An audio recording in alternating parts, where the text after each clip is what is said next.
Dinesh, welcome back to the show. Thank you very much for joining us. Hey, Dom. Always good to be on the show. Well, were your cameras rolling this week as we saw the FBI director and others say, hey, she did it, but we're not going to do anything?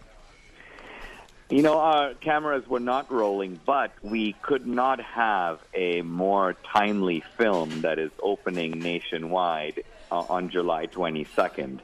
Hillary's America. I mean, I could have. It feels like I made this film just for this moment.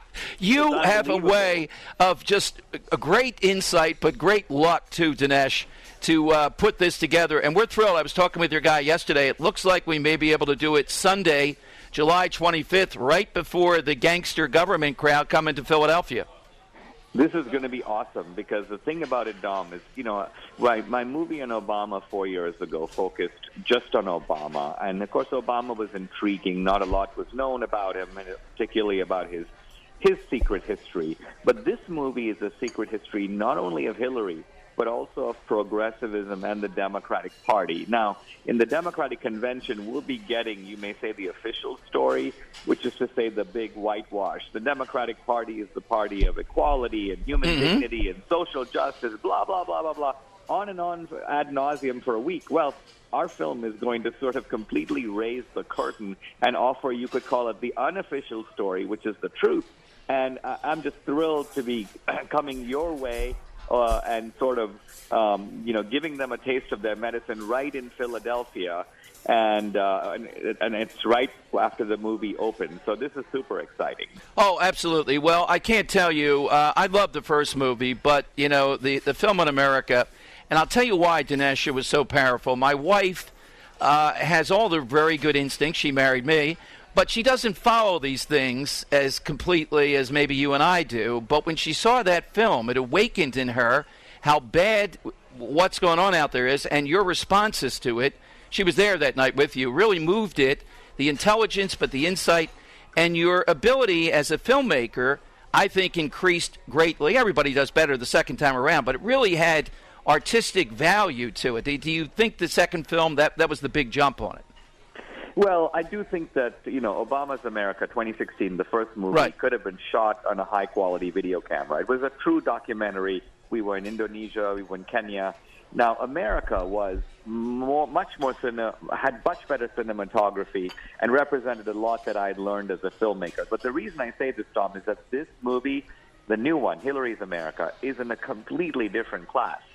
It is much more like a docudrama or feature film than it is like watching a traditional documentary. It has the same movie quality as say, Spielberg's Lincoln, except the plot is better, and the story is true. I mean, it has the added merit, as Richard Nixon used to say, the added merit of being true. So, well, it's funny you mentioned Nixon. I see Hillary Clinton as Nixon in a skirt, or a pantsuit, if you will, Dinesh. But Dom, I think that comparison is very unfair to Nixon, because poor Nixon, I mean, this is a guy who basically just kept the tape recorder going. Nixon even didn't dare to do the things that Hillary did. I mean, did Nixon rent out American foreign policy? Was he collecting money from foreign oligarchs? Was he intercepting aid money designated for Haiti? I mean, Nixon was an absolute undergraduate compared to Hillary Clinton in the gangster category. Yeah, the gangster theme, too. That's exactly what I was thinking. Now, I don't know if you watched this in real time, but given that you were sent to prison, given what you went through, over something you said you were wrong on, but they went after you hammer and tongue, versus someone in a serial way, and the FBI director said that, and then there's no penalty.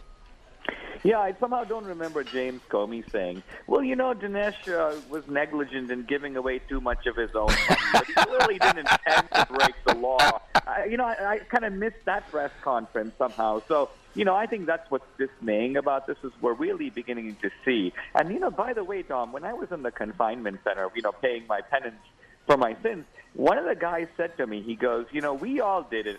We did it. We're guilty. But he goes, we're the small fry. We're the stupid criminals who kind of got caught.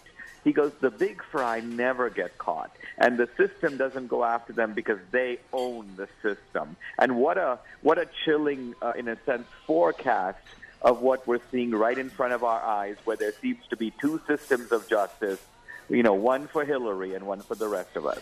Well, exactly right, and I can't figure out, is some of it because Obama would suffer that the Clintons have him enmeshed in this, or it is, as you say, just too big to fail. Even the FBI couldn't do this when Loretta Lynch went the other way. Whatever it is, though, Dinesh, it couldn't be more timely. It couldn't be more unbelievable that we'll have this on the 25th, and you'll be in town then? Yes, I'll be. I'm looking forward to being there, and I'll also be around for the Democratic convention. I'm going to be the spoiler, if you will, at the Progressive Picnic that's going on in Philadelphia. I'll have an accompanying book, by the way, also called Hillary's America, that comes out the same time as the movie. Now, the book you can actually get right now. You can pre-order it on Amazon or Barnes & Noble.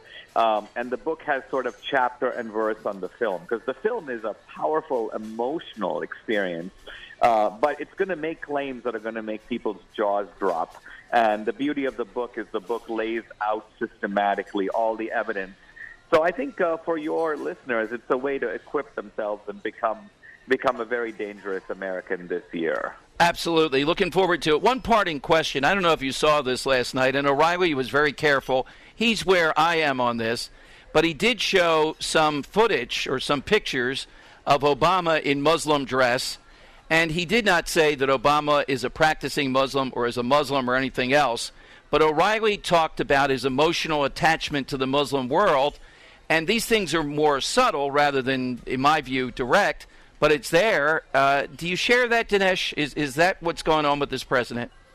Well, I interpret that in an anti-colonial way. And what I mean by that is that Obama grew up in Hawaii, yes, but also in Indonesia. He's had a lot of exposure to Kenya, where his father was from. And so what Obama does is he takes the outsider point of view against America. Right. He feels for them more than he feels for us. And now, partly because we're so enmeshed and engaged in this sort of clash with the radical Muslims, it's particularly chilling that Obama feels this way about them, but not just about them. He feels this way about the Pakistanis, and he feels this way about the Chinese. He feels this way about the Kenyans. He tends to take, if you will, this Olympian perspective in which he is sort of lord of the world, and America is this little clamoring force calling for, quote, special treatment, and he, Obama, is refusing to dispense it. It's actually a very nauseating sight to see our own, commander-in-chief and the guy that we elected to defend our interests and protect our country take this kind of view. That is as well put as any analysis I've heard of the president, and I share that. It's more subtle than some would put out there, but it's equally devastating. So, Dinesh, I couldn't look forward to it more. You here at the convention. Certainly we'll do the film with you, and we want to get you on the air. It should be quite a sight at the Wells Fargo Center with Dinesh D'Souza walking through. Love it. I'm looking forward to it, and we'll count down the days, Dom.